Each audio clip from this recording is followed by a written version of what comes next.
Guru Nanak traveled for 28 years on foot.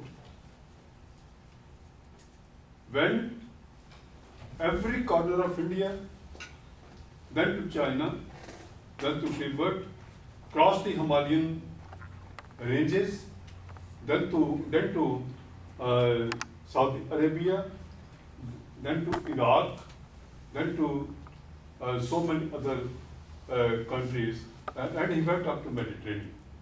He walked on foot, covered about 45,000 miles in 28 years.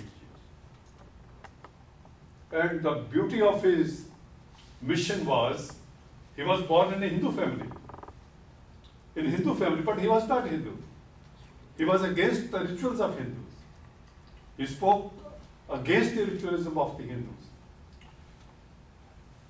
The beauty of his mission was, he took one Mardana of his village who was a Muslim.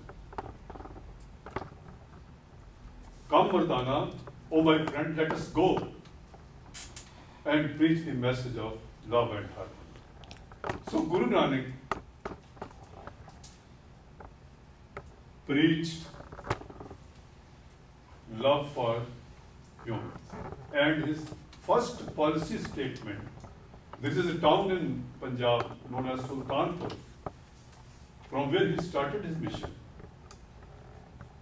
His first policy statement was, na ko Hindu, na Musliman.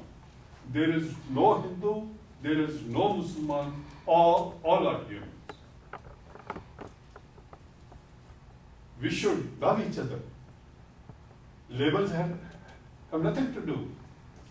And when he went to Makkah, the most sacred place of the Muslims, he was asked a question by the Muslim who were doing Hajj there. Oh Nanak, who is better? Guru Nanak used to write poetry, devotional hymns, and the book was with him.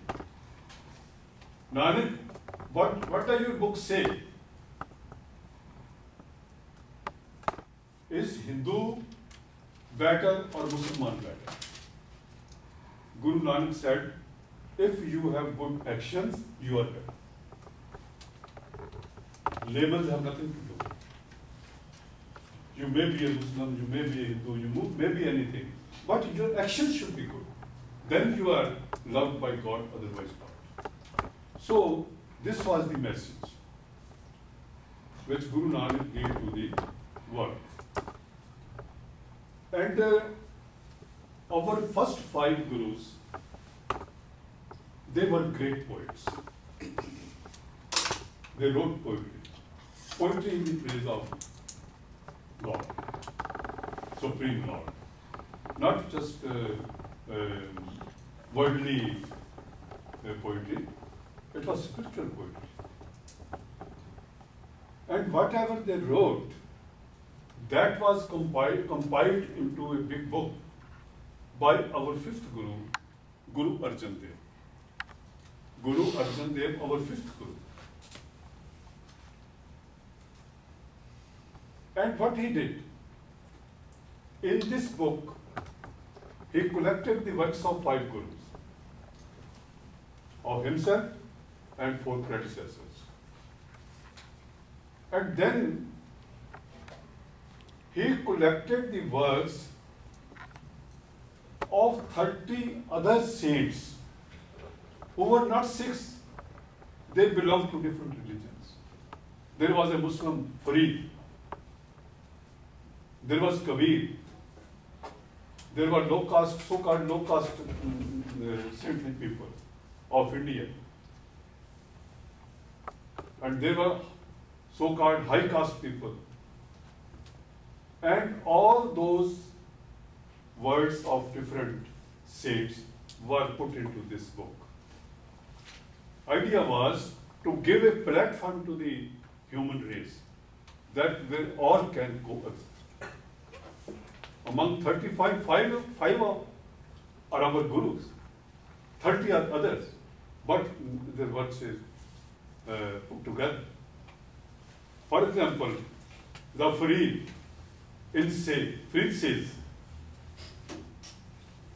Farida बेनवाजा कुतिया ए ना भली रीत कभी चलन आयो पंजी वक्त मसीह. It means, Farid says, O Muslim, you are not doing namaz, you never come to the mosque, then you are living the life of a dog. This is the message for a Muslim, but it is written in our Granth. Because Guru Nanak religion wants that whatever you believe in, if you are a Muslim, be a good Muslim. If you are a Hindu, be a good Hindu. If you are a Christian, be a good Christian. Koi bole Ram Ram, koi Khuda hai. Ram and Khuda or God all are same. This was the thrust of Guru Nanak's philosophy. So, fifth Guru compiled this book, which is known as Granth Sahib. Fifth Guru, Guru Arjan Dev. And one thing more he did, he created a temple in Amritsar, which is now known as Golden Temple. You might have heard the name Golden Temple. It is covered with gold. It is in Amritsar, the famous town, trade center of Punjab, our state, where we live. And he kept 4 doors of the temple, because in traditional Hindu temples there was only 1 door. Idea was the people from all directions, belonging to all the denominations, maybe a Muslim, maybe a Hindu, they can come to our temple. This is the temple of God. The name is Hari Mandir. Hari means God, temple of God. So in that temple, the first book which he prepared, it was installed ceremoniously there. And that book, at the time of Guru Gobind Singh, the poetry of 9th Guru was added to that. 9th Guru, also poet. And when that was added, after leaving this world, Guru Gobind Singh ordered that after me, now this book will be written. So this is the story of our Granth. This is the story of our holy book. The place where Guru Nanak was born was known as Talwandi, but now it is known as Nankana, in the name of Nanak. It was in that part of Punjab which is now in Pakistan. In 1947, India was divided into 2 countries.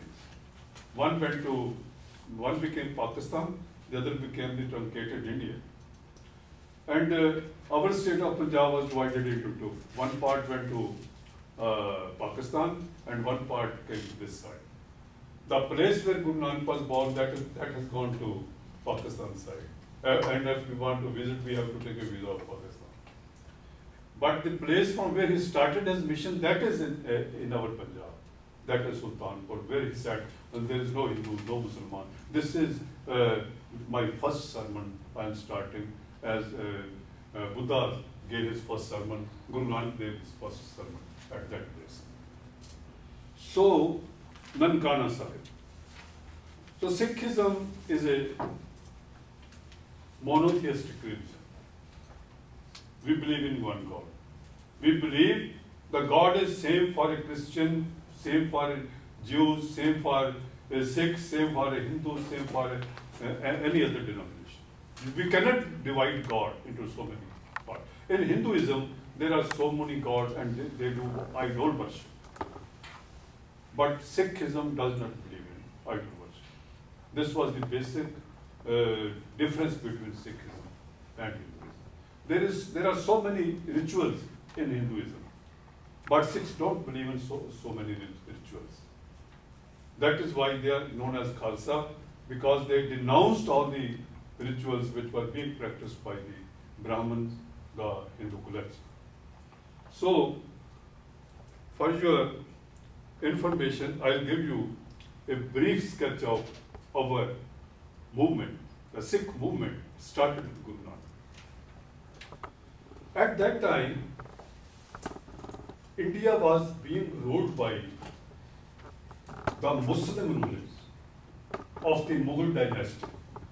There were so many dynasties. Muslims went to India in 10th century. And this is, we are talking of 15th century. And they were very fundamentalist and fanatic. The rulers, not the Muslim, not the common man. The rulers at then, they were fanatic. So they were trying to convert forcibly everyone to Islam. And Guru Nanak's religion stood against this conversion. This is not good. Everybody has a right to practice whatever religion wants.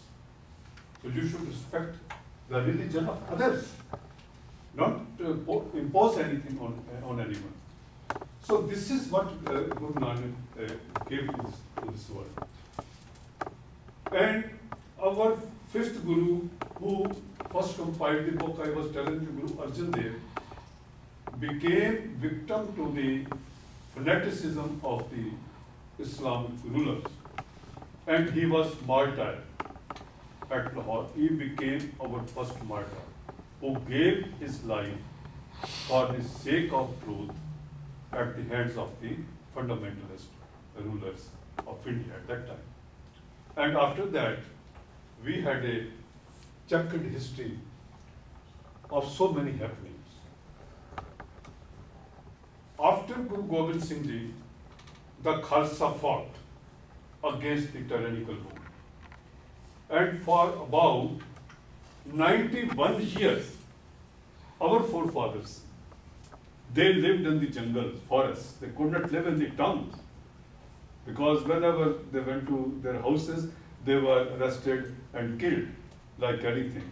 The head of a Sikh was priced at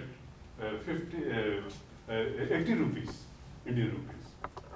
So that was the height of fanaticism at that time. But Sikhs fought, and ultimately they succeeded in finishing, demolishing the Mughal Empire and became the ruler of the country. In 1799, Sikhs became the ruler of the Punjab, and they established an empire which is known as Sikh Empire. In Sikh Empire, because it was based on the teachings of the Gurus, Guru Granth Sahib, Muslims, Hindus, Sikhs, and others, they were given equal rights. They could practice whatever they wanted. There was no discrimination at all. Once the Sikh king to his court, a Muslim brought a Quran, copy of Quran, and the Sikh king, he was a Sikh. He believed in Guru Granth Sahib, but the person who brought Quran in his court was honored like any great person, any great religious person. So he was given a prize also. So if we go to, if we study the history of Punjab, we will find that the Sikh Empire was the best model of coexistence of different political and religious denominations. That was a model. But unfortunately, we had no good leaders, and in the year 1849, the British who were ruling India for 100 years, they didn't dare to come to Punjab because the Sikhs were very strong and they were scared of them. But ultimately, lack of good leadership and diplomacy of the British people, Punjab was annexed and it became part of British Empire. Then we fought against British Empire. Till the year 1947, there was a freedom movement And in 1947, the British went back to England, and India became free in 1947. But with the partition of Punjab, our state was bifurcated. One went to Pakistan, and there was a largest migration of the human population, and there was a great, a very, very grim tragedy in which thousands, hundreds and thousands of persons were butchered like anything. Muslims were killing Hindus and Sikhs, and Hindus were killing Muslims. Transfer of population was done in 1947, and I am a witness to that because I migrated to this Indian side from that side, and the train in which I was traveling, I was 4 years old then. The entire train was wiped out. Not even a single kid was spared. Everybody was killed, but we were, by God's grace, safe, and we came to Amritsar, Indian side. Anyway, so the Sikhs are fighting now. The Sikhs are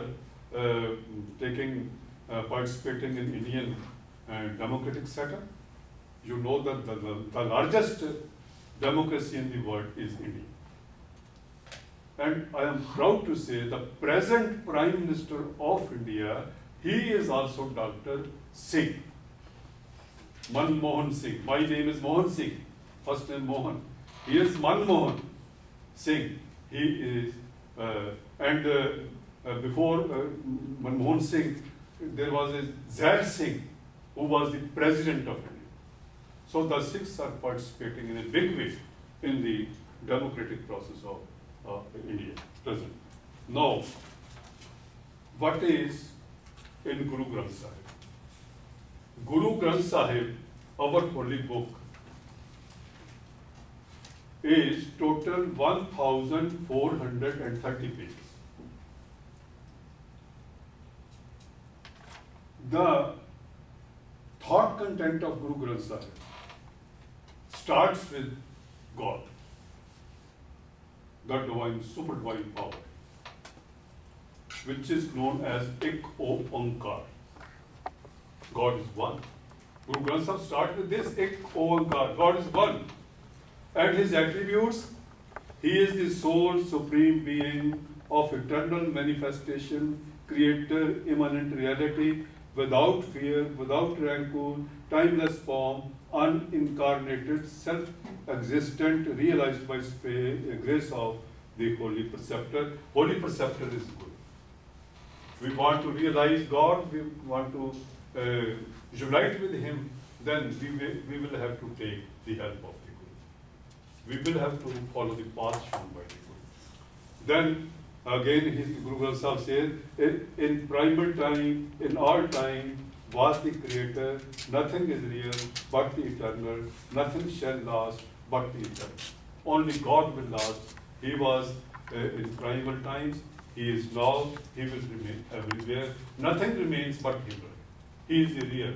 That is why in the Sikhs say, Satnam. Satnam is truth. His name is truth. Only one truth. There is one truth in the world, and that is He. There is no other truth. Then whenever we meditate on God, when you come to our Sikh temple, you will find we are chanting Satnam. It means His name is truth. Vaheguru, oh my wonderful Guru, my preceptor. We are thankful to you. This is the way we remember our God, remember Guru. And then how the world was created. If you go through the pages of Guru Granth Sahib, you will find Guru Granth Sahib gives the most scientific interpretation to the creation of the world. And in different religions, they have different ideas. And some say there are so many skies, there are so many words under this earth, Patal they say. But Guru Granth Sahib says, Patala Patala Lakhala Sangas. What does it mean? of neither worlds and heavens has he created millions. And now the science says there are millions of galaxies. That is wonderful. We cannot imagine what is in our sky, what is in the universe. So Guru Granth Sahib says of neither worlds and heavens has he created millions. Men have given up the account in disappear. We are trying in vain to understand. We cannot understand what he has created.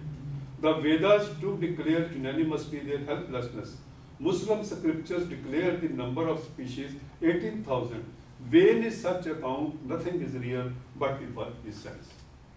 What Guru Granth Sahib says, what Guru Nanak says, you cannot measure the limits what he can do, what God can do. That cannot be explained by the human tongue, human knowledge.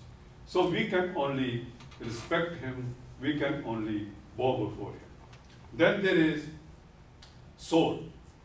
This human soul. Guru Granth Sahib believed that this human soul is separated from God. It's a part of the God, part of God. He is super soul and it is soul. It is separated from him. Its effort, its yearning is for re-seeking union with him.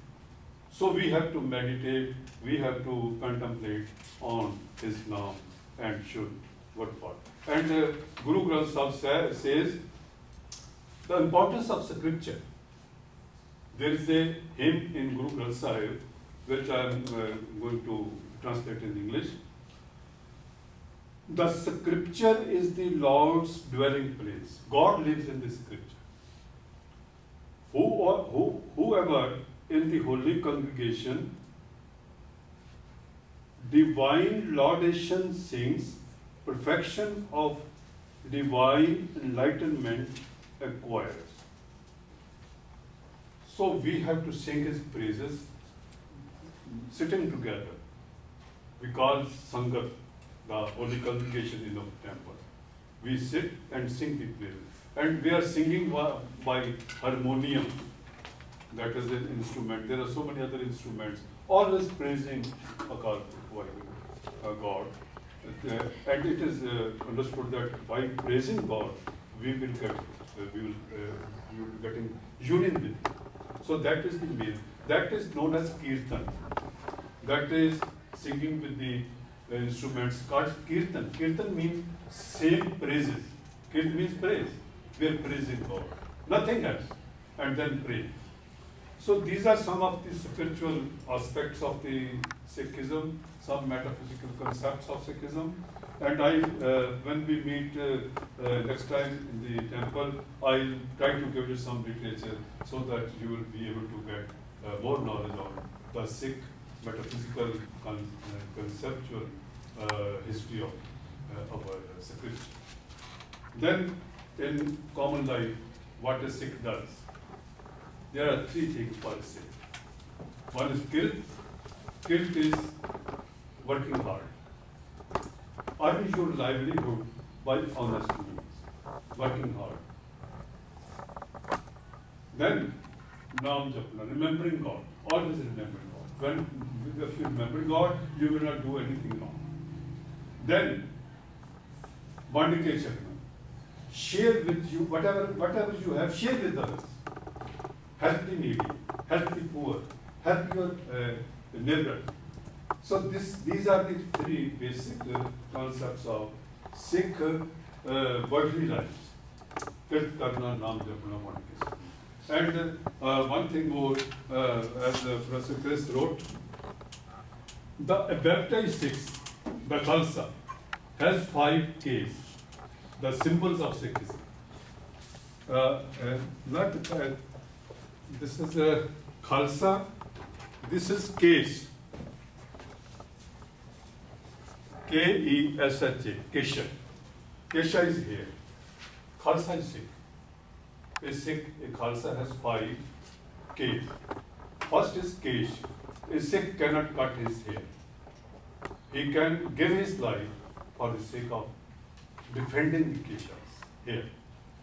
So you will find a Sikh with uncut hair. Number two, there is a comb in the under a turban, in the keshas to clean. A small comb, we use that. Number three, these are called Ks because everything starts with the letter K.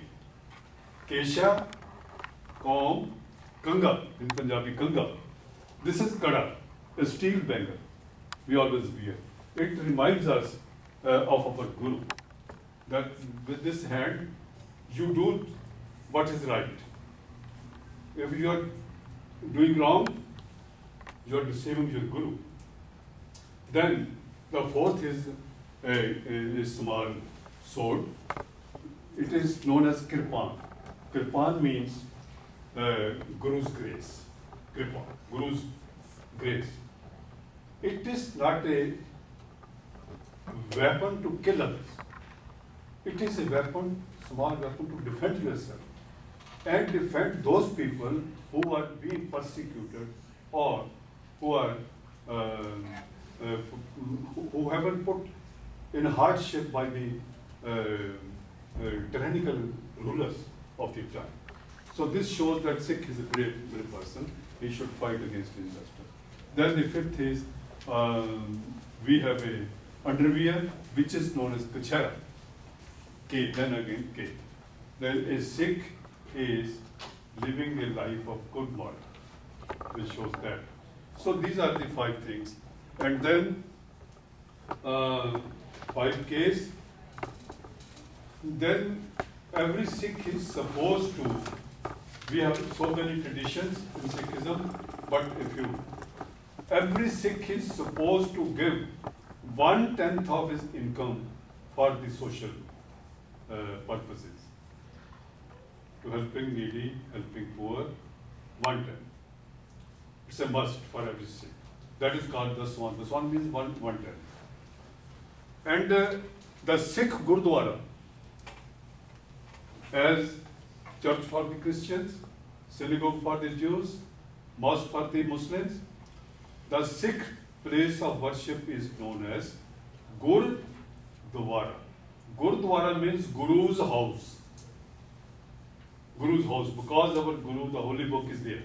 That is why it is called Gurudwara. Very important thing about Sikhism is in every Gurudwara, there is a free kitchen attached to it. You will go to Gurudwara, you will get free food.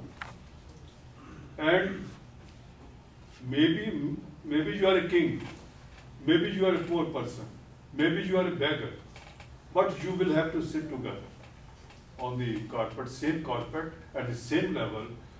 The idea is to give the sense of equality among humans. So Sikhism believes in human equality. Sikhism believes fellow feeling. Sikhism believes in universal brotherhood. Sikhism does not believe any discrimination on the basis of caste, creed, or sex. In Sikhism, the rights of a woman are equal with the man. Totally. A woman can become a pastor, a woman can become a musician in the temple. She will perform the same duty, she is allowed to perform the same duty as the men folk do. So that is the greatest contribution of Guru Nanak. Guru Nanak wrote in one of his hymns, "So kyo manta akhiye jit jamme raja." Oh men, why you are denouncing woman who is giving birth to the kings? She is the greatest entity. The world is being supported by a woman. It will not move ahead. So you should give total full respect to your women folk, and in our Sikh society, we have great love for our daughters. We give equal opportunities to our daughters. as to our son, to grow, to sell, to study, to acquire knowledge. All the facilities are given equally. So these are some of the basic things. I hope when we interact, we will try to learn more, and I will be happy if you come to the temple, and I will give you some basic literature also. Thank you very much. Thank you on behalf of my Dr. son and my wife, Mrs. Gurjeet Kaur. Thank you very much. If you have any questions, you can ask me if you have any questions in brief. Yes. What you said? What is it? A small weapon to defend yourself? It's like a little sword. It is little sword, right? But it is called. We never call it sword. Okay. It is kripan. Kripan means given with the grace of the Guru. Kripan, kripa. Kripa is grace. It is a blessing of the Guru. Blessing to defend yourself and blessing to save the honor of some other fellow person. In those days when the Khalsa was created, there was a great turmoil in Punjab, as I said. Women, Hindu women, were taken away by the invaders. And there was a great scare created in that part of the country. And the Sikhs will fight and bring back the women and send to their home. They will not allow a woman is molested by any invader. So these are the basic weapons to show that a Sikh will fight if injustice is done to him or to any other human being. Any other? I think you have learned a lot of Sikhism now, by now. I hope you will be able to get more knowledge in the time to come from Professor Chris. I was listening to him reciting from Guru Granth. This is really very good when we go through the text of various religions. Only then we can be able to get the real spirit of the Sikh. Hope you will be getting more knowledge in the coming days. Thank you very much. I'm very, very grateful to you. Vaheguru Ji Ka Khalsa, Vaheguru Ji Ki Fateh. This is the way of greeting. It means Vaheguru Ji Ka Khalsa. This Khalsa belongs to God. And Vaheguru Ji Ki Fateh, it always seeks the victory of Vaheguru God. So when we meet others, when Sikhs meet with one another, we always say, Vaheguru Ji Ka Khalsa, Vaheguru Ji Ki Fateh. That is why I am saying these words to you. So hope as you have got something, it is my pleasure that I have come to you and enjoyed your company. Thank you very much.